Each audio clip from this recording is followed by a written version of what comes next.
Bem, pessoal, vamos iniciar agora mais uma aula falando como se utilizar o beta. É uma aula que faz parte de um treinamento de análise fundamentalista. Na descrição do vídeo você tem acesso ao link para a playlist, onde tem todo o treinamento do início até o fim, até o momento dessa gravação agora. E depois vamos dar continuidade ao treinamento até estar toda a playlist preenchida. Se você, quando for ver esse vídeo e ver a playlist, gostar do tipo de treinamento, da maneira que eu falo, da minha abordagem que eu dou, e gostar da minha didática, poxa, e puder indicar esse vídeo para as pessoas que tenham interesse em conhecer mais sobre o mercado de renda variável, entender mais como é que funcionam essas operações, compartilhe esse vídeo com essas pessoas para poder a gente levar o máximo possível de conhecimento para o mercado. E entrando na aula agora como utilizar o beta, por que eu estou entrando nessa aula de como utilizar o beta? Só fazendo uma recapitulação. Nas aulas anteriores, a gente viu sobre o APM, né, que é o modelo de arbitragem de preços, e aí a gente verificou que teve que fazer o cálculo do beta, do alfa e do beta. Eu fiz um vídeo, fazer um treinamento para você, uma aula para você, explicando como é que faz a regressão linear, beleza? E dentro dessa regressão linear, você consegue obter os dois dados, do alfa e do beta. Sendo que você vai ter que estar utilizando não só para o modelo de arbitragem, mas o modelo do CAPM, que é outro modelo de verificação de taxa de retorno dos investimentos, uma maneira mais eficiente de utilizar esse beta. Então a gente vai ter que utilizar e outras maneiras diferentes de ser calculados, não só na regressão linear. Você tem uma outra fórmula que você pode fazer para poder identificar esse beta do ativo, justamente para poder fazer uma comparação entre o beta existente que você vai fazer no mercado, ok? Em cima desse cálculo, e às vezes o beta de uma indústria, de alguma coisa que você vai estar utilizando, da indústria, daquele setor como um todo. A gente vai verificar nas próximas aulas a maneira mais eficiente de você avaliar esse beta antes de você fazer o modelo de arbitragem de preços ou o modelo do CAPM, que é o modelo de taxa de retorno. Então, antes de você ir lá para fazer a sua taxa de retorno, primeiro você tem que entender muito sobre o alfa e o beta para poder você fazer as suas contas. E aí você chegar até aquela precificação, chegar até aquela taxa de retorno sobre aquele investimento. Então vamos primeiro entender o que é o beta. O beta ele representa o coeficiente angular de uma regressão.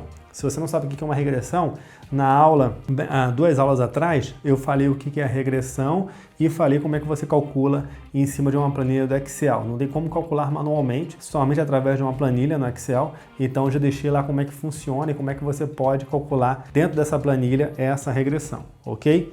Então, voltando aqui ao assunto, ele visa o quê? Ele quantificar o grau de variação de determinado ativo em função à variação de outro ativo. Então, ele quantifica a variação de um contra o outro, seria uma correlação, vamos dizer assim. Então, como é que a gente pode calcular o beta? A gente pode calcular de duas formas, através da regressão linear, que é aquela fórmula que eu passei para vocês lá no vídeo do Excel, onde eu mostrei para você como é que você faz esse cálculo da regressão linear. E você tem outra fórmula aqui, que você vai pegar a covariância, ok? Do retorno sobre o ativo, ok? E juntamente a covariância do retorno sobre o ativo e a covariância do ativo e a covariância do retorno sobre o mercado, sobre aquela taxa de mercado. Qual seria o retorno do mercado? Você pode estar utilizando o Ibovespa, você pode estar utilizando para ativos de renda fixa, se você quiser fazer o beta de um fundo de renda fixa contra a Selic, a sua taxa de mercado passa a ser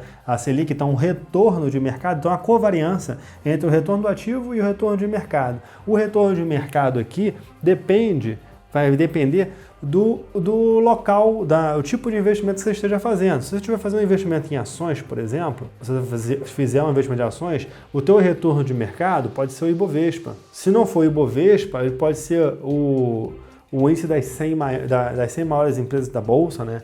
O IBX 100. Então, enfim, aí você vai verificar qual tipo de taxa de retorno faz mais sentido para o negócio que você está analisando, ok? E isso a gente vai ver depois quando a gente for falar sobre o beta mais para frente, nas próximas aulas que a gente vai esmiuçando esse assunto. E aí, a covariância entre o retorno do ativo e o retorno do mercado é dividido pela variância sobre o retorno do mercado. Se o retorno do mercado que você usou aqui foi o IBOV, aqui também vai ser o IBOV. Se foi o Selic, se você está querendo fazer o beta, né, sobre um fundo de renda fixa, se você está utilizando o Selic como referência de taxa de mercado, você vai usar o Selic aqui também. E assim sucessivamente. Para cada tipo de ativo, você vai estar utilizando uma taxa de retorno diferente, cada tipo de análise que você vai estar fazendo. E aí ele vai refletir o que? Aquela sensibilidade histórica da ação para determinado período. Mas isso não quer dizer que o retorno passado e a sensibilidade histórica passado pode se refletir no futuro.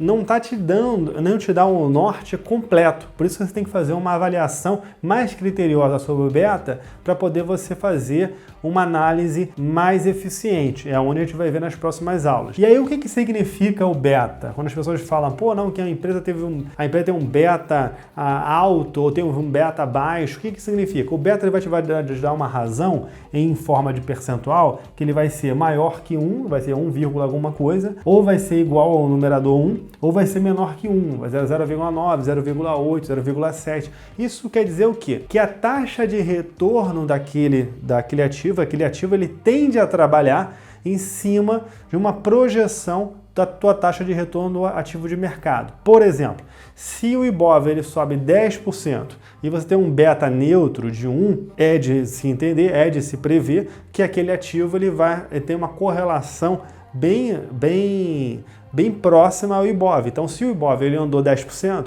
aquele ativo ele pode andar 10%, beleza? Se o beta é baixo, é de 0,8 ou 0,9, então se o IBOV andou 10%, o teu ativo ele rodou 8%, por exemplo, 80% dessa taxa que o IBOV rodou.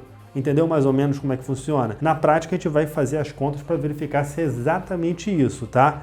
Aqui estou te dando uma ideia didática. Na prática, as coisas mudam de figura um pouco. A gente tem que calcular realmente o beta e depois verificar se isso aconteceu no passado da empresa para que a gente consiga ter uma ideia se aquilo pode ser replicado no futuro da companhia, beleza? A gente vai ver isso ponto a ponto. Estou tentando ser o mais didático e o mais básico possível aqui e às vezes a gente tenta ser básico demais e acaba se atrapalhando aqui para tentar te entregar um conteúdo, mas estou tentando ser o mais simplório possível aqui sobre a explicação. Então, um beta alto acima de 1, vamos dizer que o beta seja de 1,2, 1,3. Então, quer dizer, para cada 10% de alta, o ativo vai subir mais 20% do que o IBOV. Então, se o IBOV teve 10% de alta, que é a taxa de mercado que a gente está mencionando agora, o teu ativo ele vai rodar em 12% de alta. Estou dando só um exemplo aqui como é que seria a matemática disso. Mas só o beta não vai realmente lhe dar ali